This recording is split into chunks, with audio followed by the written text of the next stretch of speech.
তোমরা শব্দ করো গুরুর মতো করে, মনকে তোমরা শব্দ করো গুরুর মতো করে।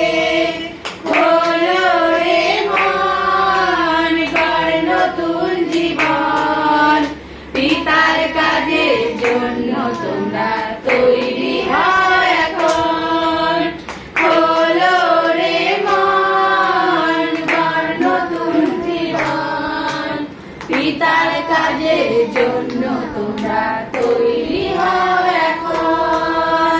যুগ যুগ ধরে পিতার কাজ চলবে জগতে, যুগ যুগ ধরে পিতার কাজ চলবে জগতে। প্রত্যেক জন পরিত্রাণ পাবে যিশুর নামেতে, প্রত্যেক জন পরিত্রাণ পাবে যিশুর নামেতে। খোলো রে মন, গড় নতুন জীবন, পিতার কাজের জন্য তোমরা তৈরি হও এখন। খোলো রে মন, গড় নতুন জীবন, পিতার কাজের জন্য তোমরা তৈরি হও এখন। পিতার কাজের জন্য তোমরা তৈরি